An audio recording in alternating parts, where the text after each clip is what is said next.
Welcome to Earth, a love story, written and read by Robin Lassiter.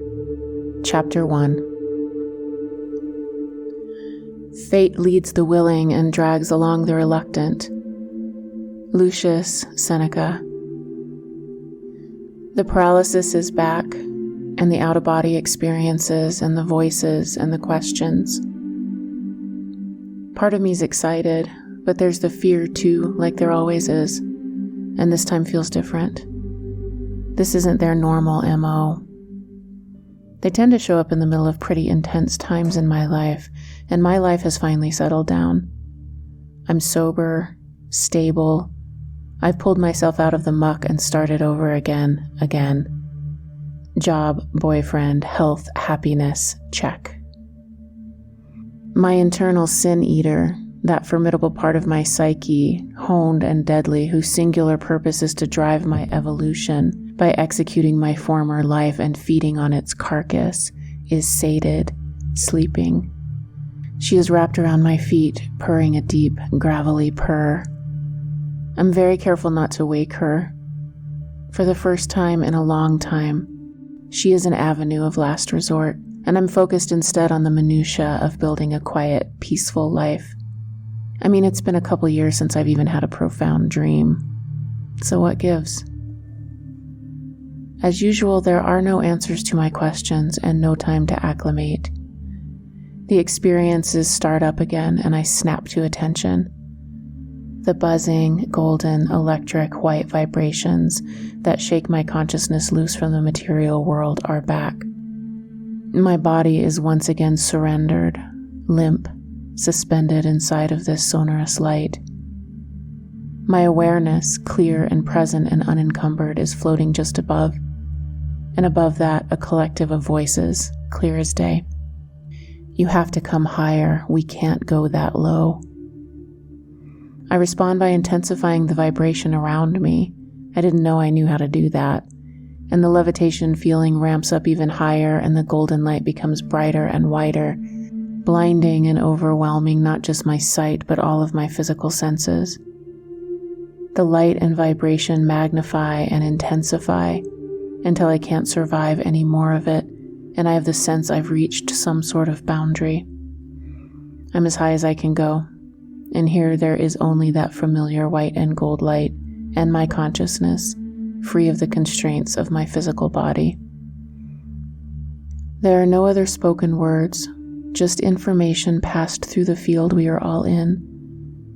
It is a joyful reunion, a welcoming, celebratory homecoming, a return to beloved family after a long journey. They are happy to be in that space with me again, and I am happy to be there with them. We resonate here together for a while. Eventually our communication fades, and with it my awareness. I don't fall into the blackness of sleep, but instead dissolve upwards into the bliss of the surrounding light. I lose my sense of individuated self, and with relief, merge with something much bigger, much kinder, and much more real than my own smallness. I am small here, but not unworthy or less than this place or this bigness. I am a part of an endless ocean, a salty, misty molecule thrown into the air for a moment by a whale's exhale. And now I return back to the sea, merging into the thing that is me and that I am. This reintegration is a profound gift and the perfect antidote to my suspicion around their return. I am simultaneously put at ease and activated. I'm alert and ready. In the weeks that follow, I spend my mornings lingering in bed because these events often happen when I've woken up early to meditate and then fall back to sleep. The dark Colorado winter mornings make it easy to sleep in. Jupiter gets up and goes to work early, and I slide over to his side of the bed and sleep on his pillow to hold on to the warmth of us a little longer. I don't want to get up anyway, and I'm hoping to somehow induce the weird falling down and up paralysis that seems to facilitate these exchanges. I don't know how to initiate any of this though, so I'm just broadcasting a signal that I want more, I want communication. I want connection to that magical place, to its specialness, to its ability to help me escape from the real world that I've never been very good at. Time passes, the beings don't return, and in their absence I have a growing sense of pressure and unease. The feeling consumes me, and their lack of communication fosters a longing, a deep calling and disquiet. I get depressed and totally focused on waiting for the next dream, the next bout of paralysis, the next sense of contact, waiting to get some sort of sign as to where I'm supposed to be and what I'm supposed to be doing. I'm so afraid that in order to do whatever it is, I'll have to devour my life again and start over. For the first time ever, I don't want to. I love my life. Right in the middle of all this building pressure, two things happen. One, I break my ankle in 3 places, stepping wrong off a rock ledge while hunting for pinyon nuts with my sister and her husband, and my niece and my boyfriend Jupiter. We are visiting my parents in their little valley in southern Colorado. It's a glorious blue sky day, and there's been a drought, so the snow is sparse and it feels more like early spring than December. We didn't intend to find the trees full of pinyon nuts, but there they were. They don't show up every year, and that makes them special, so we abandoned our hike to the top of the ridge and instead settled into the hillside, each working at different levels, pushing away crunchy curled oak leaves to find singular dark brown, intact shells on the ground, or reaching into the dense green needles to wiggle loose, bursting full pine cones and pry out a dozen nuts in one go. Since the last time I broke my ankle, a full 3 years prior, I've been going slow down big steps, sideways, watching carefully where I place my feet. But for some reason today I think to myself, it's been long enough. I'm strong. I'm safe. And then I step down off a sandstone shelf and hear a pop and feel that sickening drop, and I'm down. We're less than a half mile from the house, but it takes over an hour to hobble back, me slung between my sister and her husband, crutching one-legged down pine needle slick paths, and when I peel off my boot and sock, I have an egg-shaped swelling just above my right ankle bone, exactly in the same place I'd broken it before.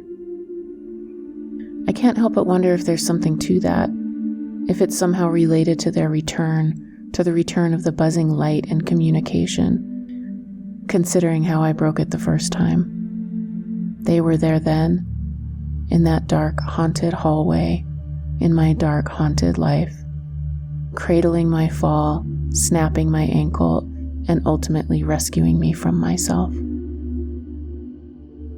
The second thing that happens is, now holed up in my second-floor apartment with my driving ankle broken and nothing else to focus on, I schedule a between-life soul regression with a well-known regression therapist.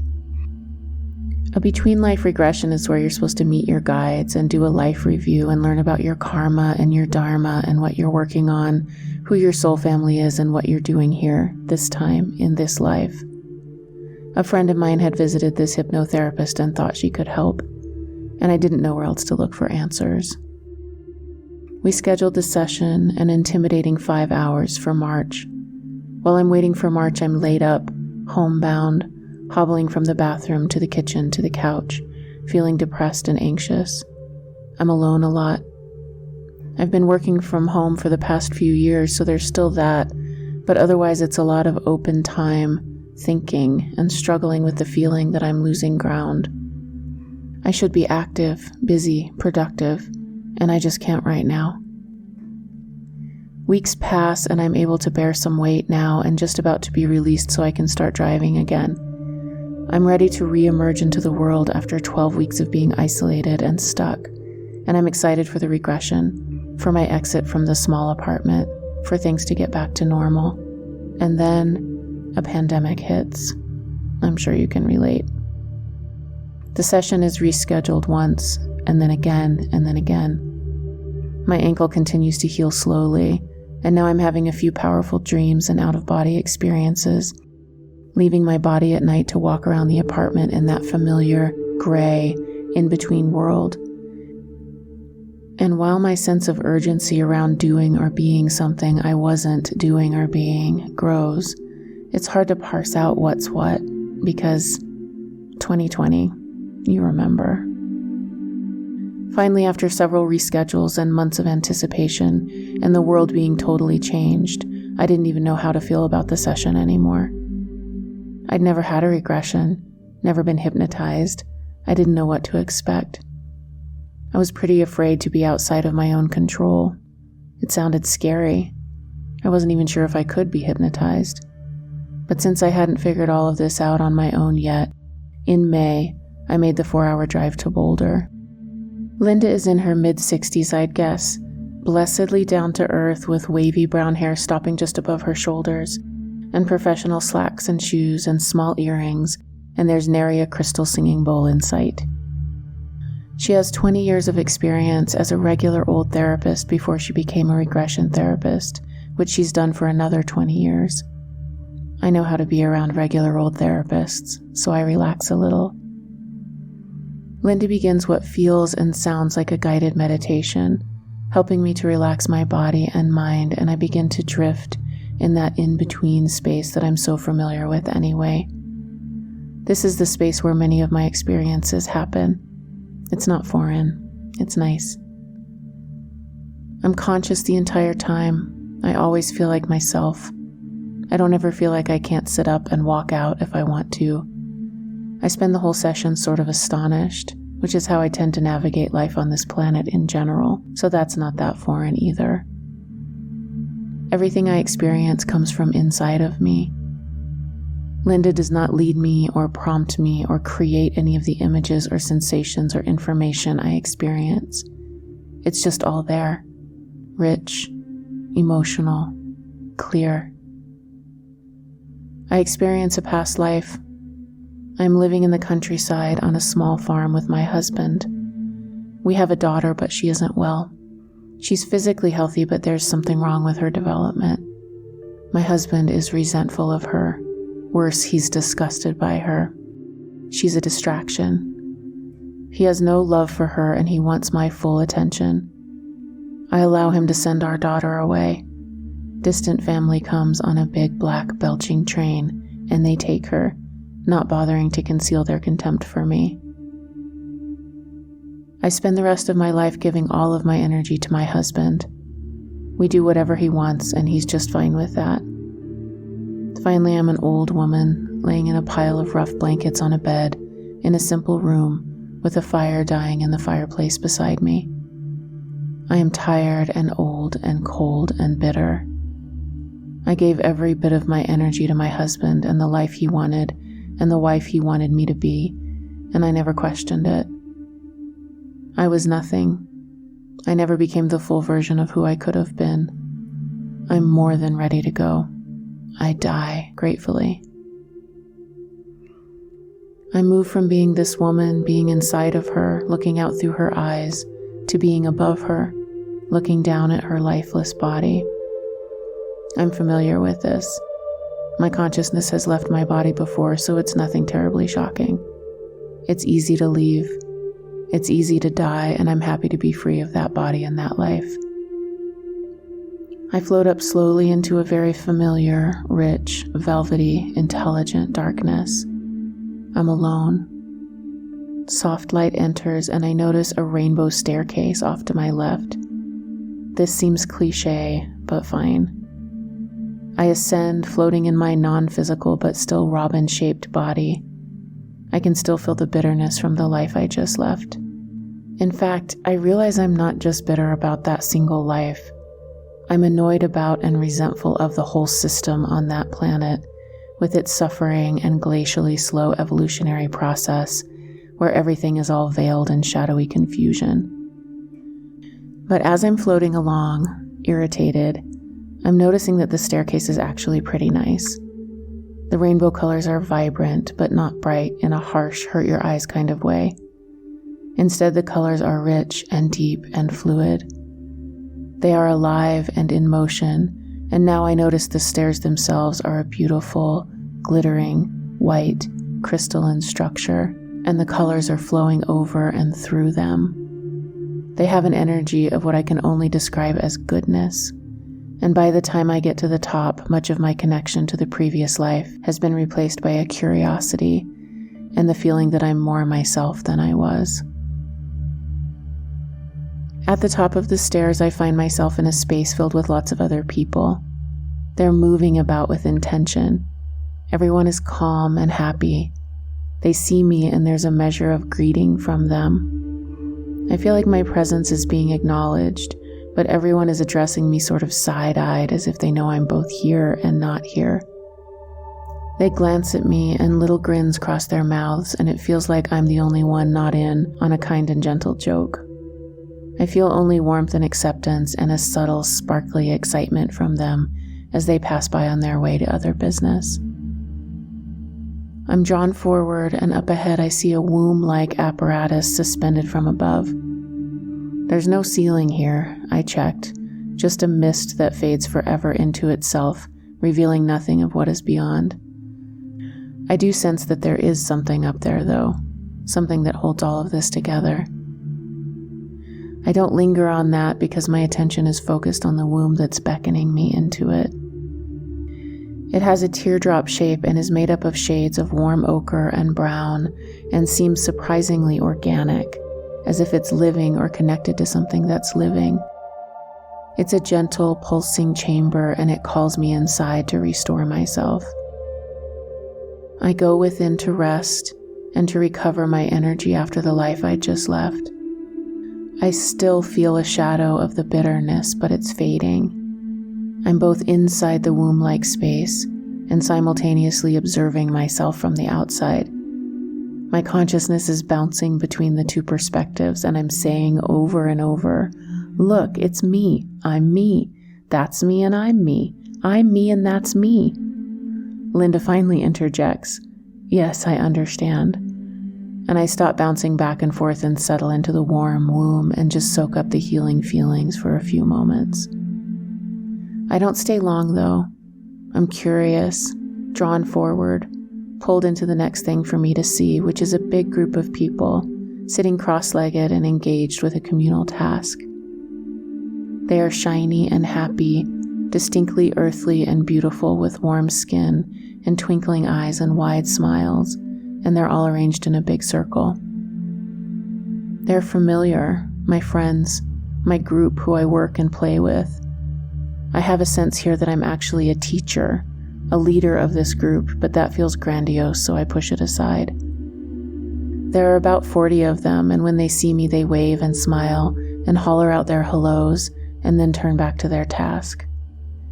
They are throwing around a ball of energy that they created, making it larger, brighter, and then smaller, more dense. I'm leaning closer to get a better look when I feel another strong pull off to my right that can't be ignored. I want to stay here and see how this creation process is going, what progress they've made, and what the ball of energy is ultimately going to become, but I'm being drawn away quite strongly. I tell Linda about the pull and tell her I think I'm supposed to go somewhere. She encourages me to follow the feeling, and suddenly I'm streaming out into space, fast into the cosmos, through galaxies, stars whizzing by, and just as quickly I'm engulfed in color and a thick liquid density that is blue and green and purple and gorgeous and sweet. Lemuria, I say, and then another part of me says, nope, can't handle that. And my boundary is respected, and I gently move on to a new place and into a whole different feeling. It is red here, and orange, and a deep ochre yellow, and there are 4 beings standing in front of me. They are one unit made up of golden and white light and vibration, and I only know there are 4 of them because I can see the silhouette of 4 heads and 4 sets of shoulders. I can't see their faces, and I am instantly terrified. I feel small and confused and suspicious and out of my depth. I'm scrutinizing these beings, making absolutely no connection to my previous experiences with this light and resonance, when one of them pushes his face through the golden buzzing, and I recognize him. Oh, I say, I know them. It's okay. There's love here. and I suddenly know that the entity who pushed his face through the light is the same being, my Ant-Man, who visited me as a child. He's not just familiar. Familiar is recognizing a face on the subway. He's family. I know him. And these beings are the four who are one. Linda asks me for a name that we can call my Ant-Man, the one who pushed his face through the light, and instantly I spell it to her. Chekba. The letters tumble out of my mouth before I can even think of them, and that shocks me. I clam up. It's all happening too fast, and I become small again and suspicious. Wait a minute, I say, feeling very vulnerable and very alone. Where's my family? A bank of cartoon-like pearly white clouds instantly materializes above us with a hole in the middle. From out of the hole emerge the heads and torsos of my father, my mother, my sister, my boyfriend, and a few other close friends peering down, all waving and smiling. Okay, I think. Okay. I continue to feel small and confused, but I let the group of four draw me towards a city in the distance. We see the tall buildings, everything shaded with that same balmy red-orange-yellow hue, and then we're instantly inside the city, inside of a large square courtyard at the bottom of 4 sets of wide stairs. There are buildings and columns in the distance, all made from what feels like warm, cream-colored sandstone. There are beings everywhere walking purposefully across the courtyard, and in the center of the square is a low wall made of the same ochre stone. This low wall has pleasing rounded edges and is round itself. It looks like something that would contain a pool and fountain, except here, inside of the circular wall, is a large, mercurial, kaleidoscopic sphere. It is made of moving, shifting, liquid gold, reflecting its surroundings. The four who are one bring me to the sphere, and as I peer curiously into it, I remember. I remember it all. This place is a planet.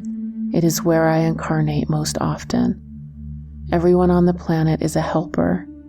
Our collective purpose is to assist. We're happy with our lives. There's zero agenda, and we find joy in our service. There are not dramatic fever pitches of highs and lows pulling us around, but instead we enjoy the fullness of contentment. I have a sense that while there is not the same free will here that exists on Earth, that is not considered a bad thing. We're more like a hive, a collective, all with the same purpose, which is to lend our energy towards the service of others. We still have individual goals and experiences, but that exists under the umbrella of our collective role as helpers. There's an endless variety of projects to choose from, and we focus on other worlds, other realms, since ours is in pretty good shape. It feels like we've come to an equilibrium here. We have it sorted out, so we can concentrate our efforts farther afield. I remember that I looked into the sphere at some point before I came to Earth, and I chose a project. I stood right here, sorting through the different options, pushing away amoebic blobs of floating gold, which are actually fully formed blueprints of tasks. I sort of scrolled through them, flicking aside those that weren't interesting to me, looking for something I really wanted to work on. This is what I came across, and this is what I chose. Incarnate on Earth to assist in moving it from a paradigm of evolution through suffering to a paradigm of evolution through creation and joy. Learn to turn the wheel deliberately. Change the program from a zero-sum game to a non-zero-sum game. No big deal. Once I choose my task, the four who are one take me to a room with a big, sleek, thin platform with smooth rounded edges and sweeping curves. It is about waist high, made of something like solid liquid silver. It doesn't have any legs but floats there gently and goes on, fading eventually into the distance. In this thin, beautiful structure is a perfectly round hole, and suspended in the center of the hole, half above and half below the platform, there's the earth. Why is the earth so important? I ask, telepathically, of course. The crown jewel, they say. I look closely and I see the earth in her entirety. A shining gem, a sapphire, shimmering and overflowing with life and unspeakable beauty. She emanates sacred brilliance.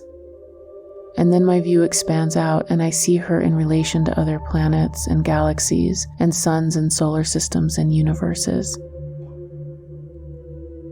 I see how she's part of the whole, and once she is activated into her full brilliance, she will light up a massive area.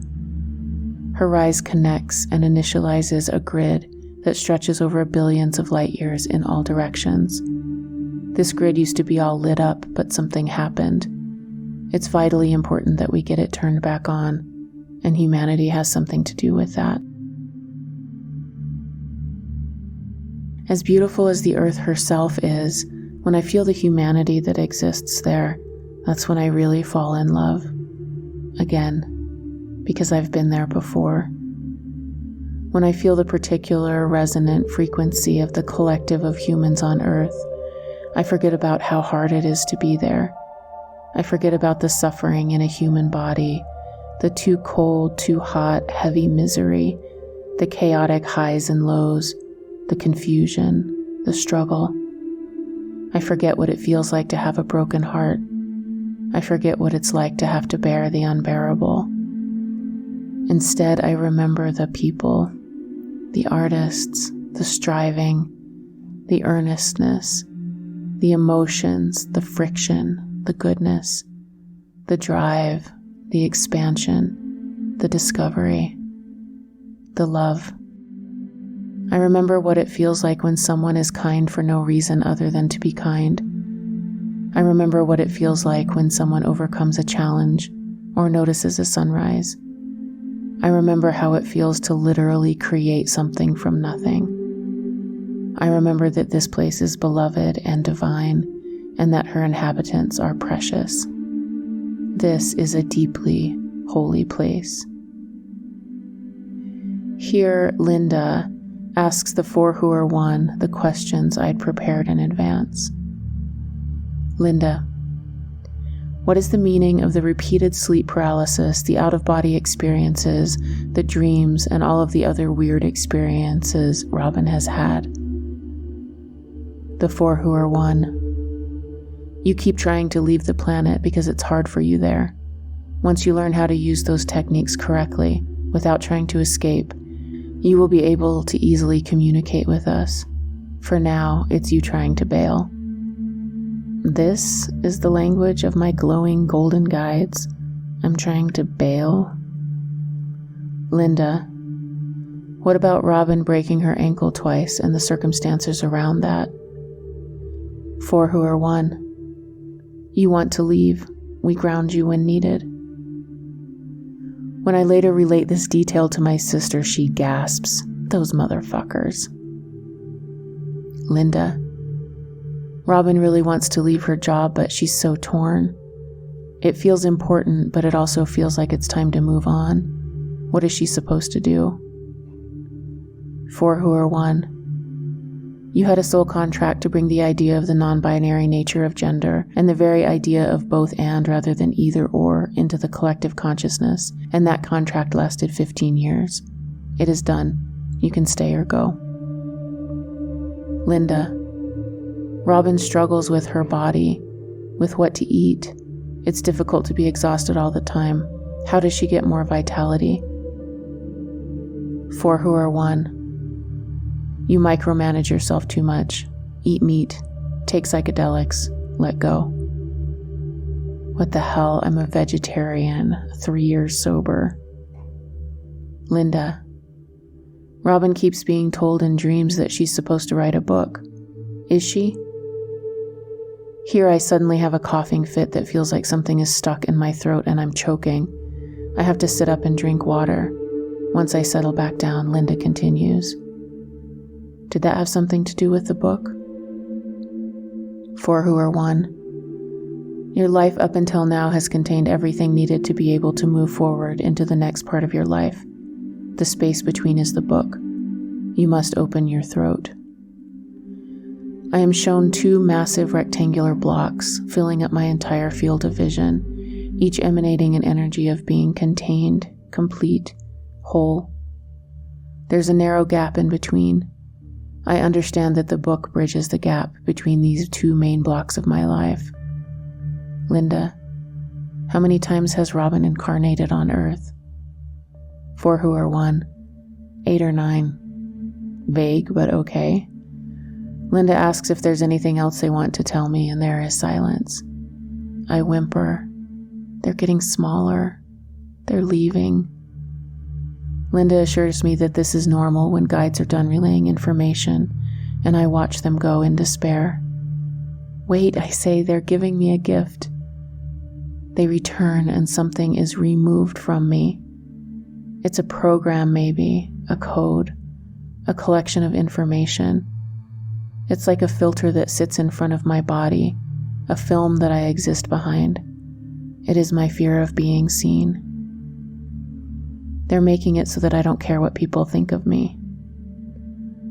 Linda guides me out of the trance and I sit up on the couch. I am freaked the fuck out, to put it mildly. I look at her.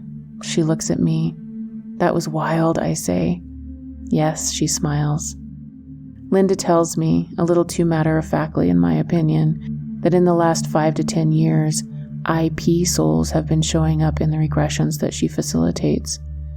An IP, or interplanetary soul, typically doesn't incarnate on Earth, but apparently we, are showing up in greater and greater numbers to assist with the evolution of consciousness on Earth during this time.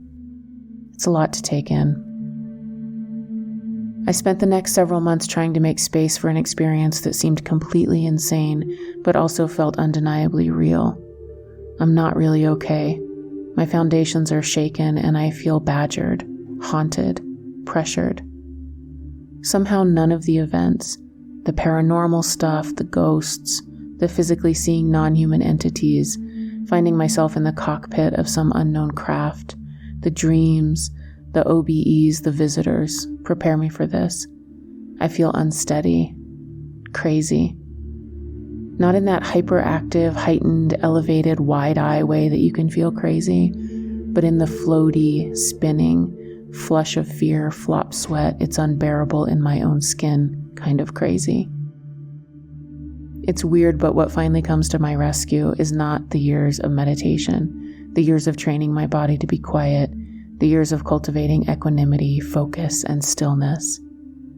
No, what I lean on now are the years I spent doing a bunch of drugs. I know how to ride out a bad high, and this kind of feels like that. It's the years of managing myself when it felt like my heart would explode out of my chest, or when I drank so much that I could feel my body dying from the poison of it, and there's nothing to do but sit with it and let time pass and not freak out because that just makes it worse. It's the years of altering my consciousness with substances, subjecting myself to the event horizon of putting something in my body and waiting to see what would happen, and then bearing whatever happened for as long as it takes, because what else can you do? That really saves me now.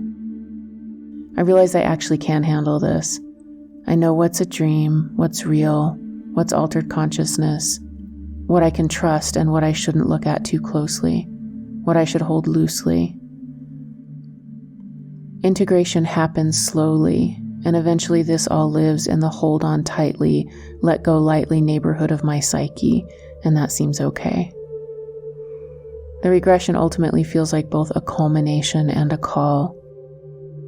I've always felt a heightened sense of mission, and with the 2 giant directives given to me by the 4 who are 1, the relentlessness of that missioned sense of self finally has an outlet. The giant directives. First, write a book. Let it span the gap between where you were to where you will be. You are in a liminal space in your life and won't be forever. Use it. And second, here is this massive, somehow prescriptive project that you've chosen. Move from evolution through suffering to evolution through creation and joy. zero-sum to non-zero-sum game. It's a lot. Weirdly, though, it has become an anchor for when I'm spinning and confused. It is something to hold me steady. Maybe by writing this book, I can put all the pieces of my crazy life together and see it from a height and let it mean something greater than the sum of its parts. I've spent years traveling down roads that led me nowhere except back to myself. I've doubted myself, not trusted my own lived experiences, and let that split me and drive me to my edge. I've frittered away the years not solidly in either world, in any world, unable to move forward, unable to deeply exercise my own agency, unable to fully face and bear the truth. I've greased the groove of the sweep of the underworld countless times. So I do know how to move toward what I fear. I know how to face the shadow. I know how to rise and embrace the next thing. I have that framework, and it is, once again, that thing that I use to move through all of this. For my own sanity, I decide to accept what seems insane to the rest of the world. I let this stuff in, choose to believe the mountain of evidence that these things are real.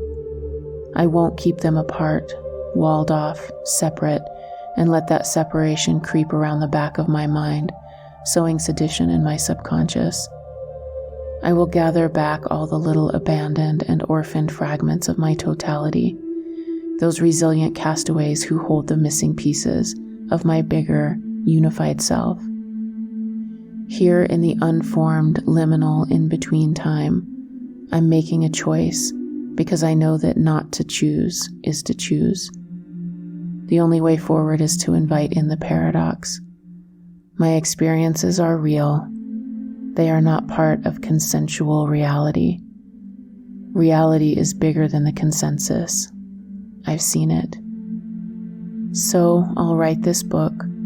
I'll do what the Four Who Are One told me to do and tell myself about myself so that I can claim my narrative, consciously, boldly and with great faith, and because they really won't leave me the fuck alone, I accept the first part of my missive and begin to write this book.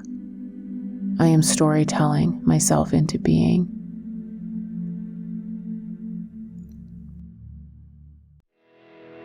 For more information, visit honeyheart.org.